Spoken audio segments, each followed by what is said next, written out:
La historia política del arte. Eh, Siempre hemos visto que el arte refleja lo trascendente, pero también refleja lo infame. Refleja las formas materiales básicas de la supervivencia en la historia económica política de las naciones. Vamos a ver esa parte del arte.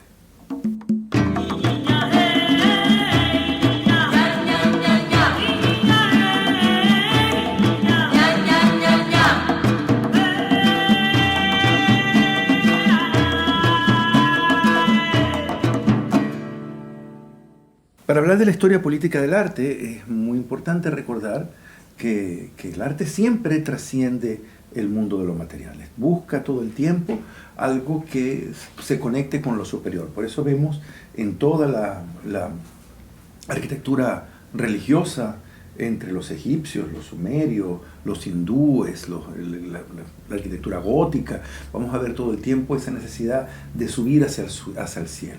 Lo vamos a ver en la punta dorada de las pirámides, esta idea de que somos más de lo que las apariencias nos muestran.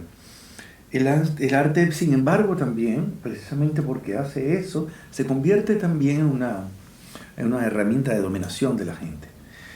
Se domina, pero no se domina por la maldad del quien instrumentaliza el arte, sino que también se domina porque los tiempos históricos son así. Entonces, no es que son estructuras de dominación, no es maldad puntual, sino que los tiempos históricos, las civilizaciones, corresponden a momentos, a estructuras de dominación. Si nosotros, por ejemplo, vemos el arte de los sumerios, de la primera gran civilización de la historia reconocida arqueológicamente, de los egipcios, de los babilonios, vamos a encontrar todo el tiempo un arte brutal, de grandes mastabas, zigurats, pirámides. Y esto lo vamos a encontrar porque refleja el poder de unas élites determinadas que no solamente decían que estaban ahí por mandato divino, como los reyes en el feudalismo, sino que estaban porque ellos mismos eran dioses. Entonces la gente los adoraba como dioses y el sistema político funcionaba, es decir, la esclavitud funcionaba, la recolección del trigo funcionaba, el cuidado del ganado funcionaba, los comercios funcionaban porque había un Dios dirigiendo a los seres humanos. Era muy importante entender la existencia de este Dios para que los humanos vieran que su trascendencia era efímera, no era importante, pero la trascendencia de su rey sí valía la pena. Entonces entregaban su vida a las fuerzas sobrenaturales que representaba el rey mismo, el faraón, como se llamase. Entonces, este tipo de arte lo vamos a ver como un arte muy de poder, es muy vertical, muy de piezas sólidas, que demuestran, que tratan de decir, nosotros somos eternos, tu rey será eterno, estas civilizaciones serán eternas. Es muy Torre de Babel en la Biblia, esta idea de vamos a hacer algo que nos va a permitir llegar hasta donde está Dios, porque en el fondo la arrogancia de estos seres humanos y los llevaba hasta Dios. Y así lo veían, así lo entendían todos estos pueblos. Sin embargo, el arte primitivo que venía antes era un arte mucho más de lo cotidiano, de la cacería, de los espíritus del bosque, de las actividades, de las faenas, porque era un arte mucho más similar a lo democrático. No porque hubiese necesariamente una democracia, Marx lo llamaba socialismo primitivo, pero eran democráticos en el sentido de que el poder de un chamán o el poder de un jefe tribal no era demasiado tampoco, interdependía muchísimo de los poderes de los otros. Entonces el concepto aquí de interdependencia es muy importante. Si los habitantes de una ciudad, una ciudad-estado, esa como Ur, Caldea, estas antiguas ciudades, Babilonia, dependen de la fuerza telúrica del rey, de sus fuerzas mágicas y sus poderes, pues entonces ellos se van a entregar toda forma de resistencia. Y el arte va a ser así, va a dominar lo geométrico, porque lo geométrico es una expresión de modernidad para la época. Es una expresión de matemática, de comprensión de que el mundo funciona con reglas fijas. Y esto lo saben los reyes porque los reyes son los dioses mismos. Entonces, todo va a ser así. Sí, hay una obra, sin embargo, que a mí me gusta mucho hablar de ella, que es eh, la escultura que se le hace a Nefertiti durante Ramsés II. Esta escultura en la Enciclopedia de Arte de Salvat se explica, no lo he visto en otros textos explicados, pero se explica que es un acto extraordinario de belleza, porque ahí vemos una mujer muy hermosa, Nefertiti, una faraona, que se le veía la comisura de los labios, algo como que iba a empezar a sonreír. No era esa cosa brutal, bestia, dura, matemática, sino que hablaba de otra forma de arte. Y eso estaba revelando nuevas filosofías y otras formas de construcción de lo político. Según esta literatura, esta gente habría sido expulsada, algunos de ellos habrían escapado hacia Grecia y el poder de los sacerdotes se hubiera reinstalado en estos sitios.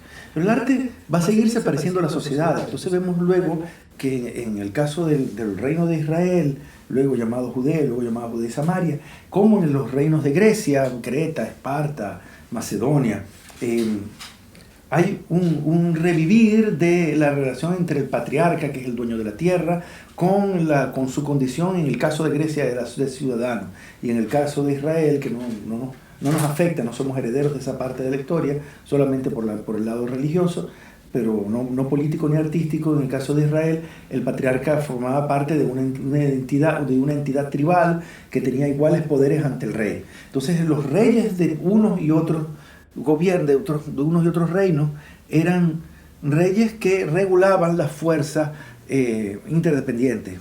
¿Por qué? Porque había cambiado la tecnología, se había aprendido a utilizar molinos de viento, molinos de agua, el poder de un patriarca era suficiente, no teníamos que los seres humanos no teníamos que rendirnos ante los que poseían las represas, los sistemas de irrigación. Entonces se creó un arte en Grecia mucho más vinculado a los mundos de vida de las personas. Y se hizo una cosa preciosa, se habló en el arte helénico, se ven el culto por la belleza. ¿Por qué por la belleza? Porque la belleza es algo que todos nosotros compartimos. Todos podemos tener un estándar de belleza más o menos similar. Igual que hay un culto a la razón y los filósofos se convierten en los rockstars de la época. ¿Por qué? Porque la razón es también una manera de medir a todos los seres humanos en interdependencia. No hay unos que dependen de otros.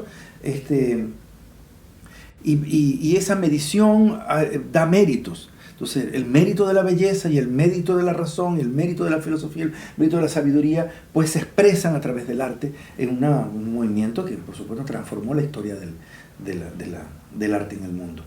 Pero esto tiene que ver con las concepciones de ciudadanía, de democracia, y esto tiene que ver a su vez con el hecho de que los patriarcas eran poderosos en sus tierras nada más. Y entonces eran ciudadanos solamente los que eran propietarios de tierra. Entonces ellos validaban el arte. Entonces este arte implicó el descubrimiento de nuevas fuerzas de lectura de lo estético que hasta el día de hoy siguen impregnando la historia del arte. Esto va a desaparecer. Grecia pasa a Roma, de Roma se consolida este modelo, se viene la parte decadente de Roma.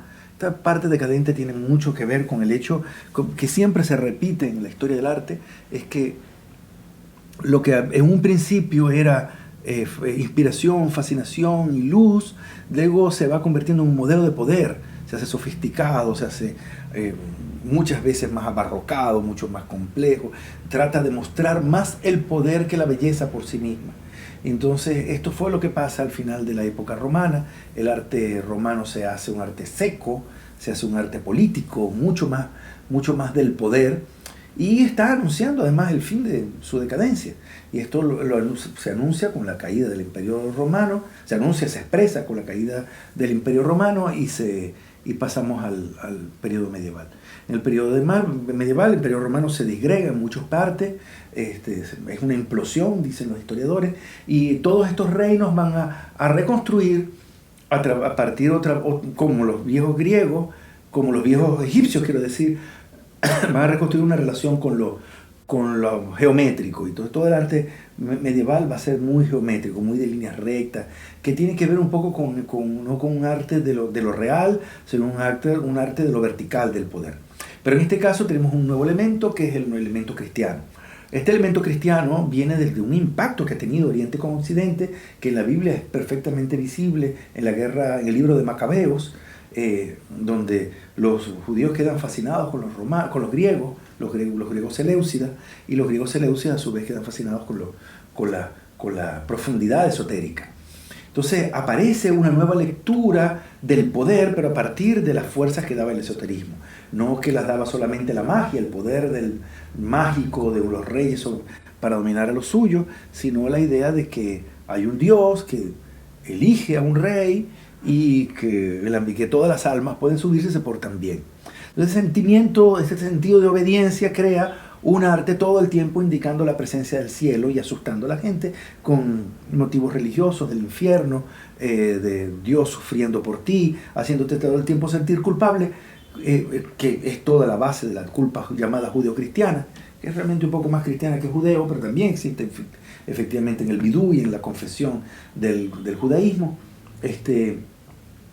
que somete al individuo. Entonces, el arte del medioevo es un arte que mira todo el tiempo hacia el cielo, aparecen las formas románicas, luego las góticas se van directamente, se espigan esas ojivas que están todo el tiempo indicando que hay algo más encima de nosotros, pero es un algo más terrible, ¿no? Imagínense el campesino europeo entrando a una iglesia gótica en Colonia o en Chartres y encontraría ese poder construido, iglesias construidas en 200 años, una cosa impresionante, ¿no? De generación en generación, de gente que ha muerto cayendo de los andamios de la iglesia, o que ha muerto sepultada dentro de la iglesia. O sea, hay una fascinación por el Dios como fuente de obediencia y ordenamiento del rey. Por supuesto, las guerras tenían que ver con el hecho de que no, Dios me puso a mí, no, Dios lo puso a él, no, Dios me puso a mí. Entonces vamos a hacer guerras a ver a quién quiere Dios. Y entonces los temas religiosos también tienen un carácter bélico, que tiene que ver con la construcción del cristianismo sobre una identidad de poder monárquico que es específico a ese territorio, porque el del otro territorio es sospechosamente falso. Y bueno, después se va hacia las cruzadas contra los musulmanes, entonces se unen todos los reinos cristianos para atacar a los musulmanes, quienes habían tenido también un arte medieval fascinante, también mirando hacia arriba con sus cúpulas arquitectónicas que puntúan hacia el cielo, con sus formas geométricas que buscan la unidad a través de un punto que se deriva en varias partes, como los arcos de punto en el medioevo y en el Islam. Entonces, entonces la belleza de lo que nosotros siempre vemos en el arte de siempre no es solamente conexión con el espíritu, no es solamente trascendencia, es también una huella de las relaciones políticas. Relaciones políticas medievales que el Renacimiento rompe. Florencia y Venecia rompen con todo esto, buscando una relación más humanista y vuelven a parámetros griegos. Y esto tiene que ver con el hecho de que el poder ya no reside en un rey que explota y atemoriza a su gente para quitarle tributos, sino que ahora el poder reside también en los burgueses, que hacen comercio, que tienen piedras preciosas, tienen esmeraldas, rubíes, comercian con la seda traída de China gracias a Marco Polo, y se crea un poder económico que da más poder económico a los individuos. Esto genera más poder político a los individuos, y los reyes de Venecia y de Florencia son reyes que realmente concilian, como los reyes griegos concilian con las fuerzas económicas principales que representan los capitales mercantilistas de la época. ¿Qué sucedió en el Renacimiento? Pues se vuelve a liberar el patrón, se empieza a encontrar la belleza del ser humano como el corriente, ya no hay sangre azul, ya no hay reyes venidos de Dios, ni del sol, son reyes venidos del poder de la noción misma del poder político. Y está Maquiavelo, que empieza a decir, bueno, que el poder tiene que ver mucho con los seres humanos, no con Dios. Vamos a explicar el poder de la perspectiva de las pasiones humanas. Esto es todo el Renacimiento. Y entonces tenemos a Miguel Ángel, a Rafael, por supuesto primero Rafael, Da Vinci, Donatello, bueno, las tortugas ninjas, como se les conoce normalmente, pero muchos otros están los venecianos que vienen en el post-renacimiento, como Tiziano, Tintoretto. Todos ellos reviven la idea de la belleza del ser humano tal como es. Las mujeres desnudas tal como son los griegos, los mitos griegos, la Mona Lisa, una muchacha cualquiera. Hay una reconfiguración del poder en un arte que es bello por sí mismo. En bello por sí mismo porque los seres humanos se miden por sus méritos. Pasa el tiempo y se crean las grandes monarquías, y esas grandes monarquías van a permitir los procesos de recolonización basados fundamentalmente con el oro de América, con las riquezas extraídas de África. Y estas grandes monarquías van a darle más poder de nuevo a los reyes mandados por Dios. Pero los reyes se han encontrado con un poder importante de la burguesía. Ellos usan a los burgueses, les compran sus cosas, les compran sus armas, los necesitan. Tienen ejército, ven que los burgueses tienen ejércitos, pero los burgueses usan los ejércitos para cuidar las rutas. Y los reyes usan sus ejércitos para demostrar qué rey es más poderoso que otro y con quién está Dios. Entonces, estas nuevas monarquías entran en una fase de decadencia, de vuelta de decadencia. Entonces todo el arte medieval y el arte renacentista pasa al arte barroco, y del arte barroco empieza a entrar un proceso de excesos, de opulencia otra vez, de crear mucha sofisticación para demostrar poder, para demostrar técnica, para demostrar elevación técnica y por lo tanto manejo superficial del arte, no inspirado, no profundo, no sensible, mucho menos sensible. No es que no sea sensible, pero menos sensible. Y esto lleva al rococó, por ejemplo, o el manierismo, a los finales del barroco. Y esto coincide con la decadencia, con las independencias en América, con las crisis del esclavismo, y por supuesto con las caídas de las grandes monarquías, que a su vez van a dar lugar a la fuerza de la burguesía, que van a tener las casas comerciales por las cuales las grandes monarquías se endeudan. Y esas casas comerciales se van a fortalecer en la producción industrial.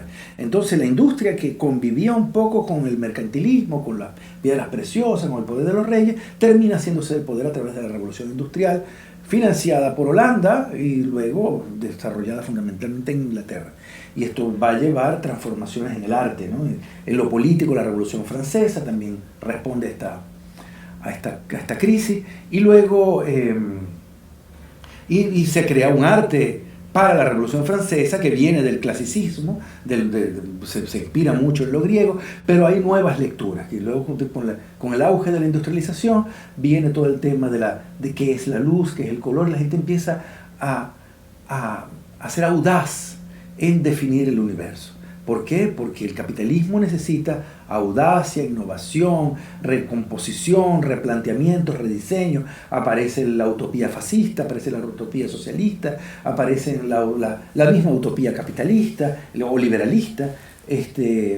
Entonces todos ellos están tratando de medir este espacio de transición hacia una nueva, que es una gran revolución, hacia la definición de los nuevos valores de la sociedad por venir. Y esto depende mucho de la innovación, de la capacidad de respuesta, de la luz de las personas por resolver problemas que antes no se habían resuelto. Y esto crea los grandes líderes científicos, los grandes líderes políticos. Esto crea estados poderosos que se alimentan de los tributos de las nuevas industrias, de las nuevas burguesías. Y estos estados poderosos crean tiranías, también otros crean democracias, etcétera, etcétera.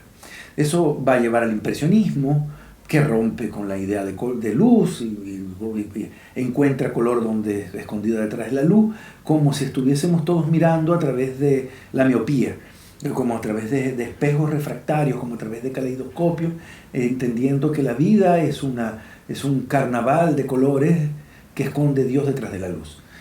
O Dios o la naturaleza detrás de la luz. Entonces la física, los 7 colores del espectro detrás de la luz, que estaba por cierto descrita en la Cábala y fue redescubierta por Newton, se convirtió en un valor científico con el cual se retrata otra vez el mundo. Y por supuesto los espacios son silvestres, inclusive a veces los seres humanos no son importantes, sino esa sensación de paz, de sosiego. O sea, son los mundos de vida de los individuos comunes y corrientes los que se retratan allí. El expresionismo va a buscar un poco esta vida, viene un poco de las vidas apasionadas de las personas, la expresión como expresión de sus propias torturas, de sus propios problemas. Toulouse-Lautrec, los alemanes, Van Gogh, que es, digamos, como postimpresionista, medio expresionista, todos ellos van a reflejar este modelo. Y por supuesto vienen los futurismos, el cubismo, rompe todo otra vez, una y otra vez, estamos creando vanguardias y vanguardias y vanguardias, el pop, el op, el cinético, todo el tiempo estamos utilizando el arte de una manera romántica. El arte para pensar en el futuro, no para pensar en lo que fuimos, porque somos grandes, como hicieron los griegos, como hicieron los egipcios, como hicieron los romanos en relación a su pasado y al pasado griego, como hicieron el rococó y el manierismo y parte del barroco en relación al pasado de las primeras formas del barroco y las formas del renacimiento. O sea, cuando se hace muy sofisticado, está hablando de las decadencias de las sociedades, como en los Juegos del Hambre, Capitolio, el primer distrito, que no es realmente un distrito, de los 13, 12 si contamos el distrito y Capitolio la capital. En Juegos del Hambre es una sociedad enfermiza, llena de opulencia, llena de superficialidad, que solamente le interesa pan y circo. Panem y circo. Panem es el nombre del territorio en Norteamérica donde se crea esta sociedad futurista proto-romana. Es la decadencia y su arte es poner más color del que había, hacerse distinción, hacerse diferente, distinguirse, como decía Pierre Bourdieu en su libro, ¿no? Entonces no es una época de revelaciones y de inspiraciones, es también una época de arrogancia y de poderes decadentes, para volver a utilizar la palabra. Y luego viene, por supuesto, una época en que se empiezan a reducir las formas de altivez, de vanguardia. Las últimas son los del land art, con Cristo, por ejemplo, y luego empezamos a entrar en una época de patrones, de repeticiones, porque es como que estamos tratando de encontrar, como una mosca que se da contra el vidrio para decir que sí puede pasar, pero no pasa porque hay un vidrio. Estamos como repitiendo patrones para ver qué de nuevo sale en una sociedad que está a punto de crear grandes cambios, pero que no comprendemos cómo asumirla, quizás porque la van a asumir por nosotros las inteligencias artificiales. Lo cierto es que este último periodo del arte es también una forma de decadencia, donde la gente trata de revivir el patrón de vanguardia y no lo consigue. No logra conseguir la fuerza del Sgt. Pepper's de los Beatles o del disco Siembra de Rubén Blades y Willie Colón, no logra revivir la fuerza básica del blues. Entonces entra a modelos tratando de pegarse a los éxitos económicos sin lograr trascendencias artísticas, telúricas importantes. Y se marchitan, ¿no? Vamos a ver qué pasa con el tiempo, pero fíjense, las fuerzas del romanticismo, el sueño de un futuro, a veces quedan presas por las fuerzas del clasicismo, que son la pasión por el pasado, cuando necesitas el pasado para poder reinventarte, porque ya no sabes qué nuevas cosas decir. Esto es la muerte de una sociedad y el arte la expresa muy bien. Estamos en tiempos de decadencia, estamos entrando en tiempos de decadencia. A mí no me queda duda, ¿y a ustedes?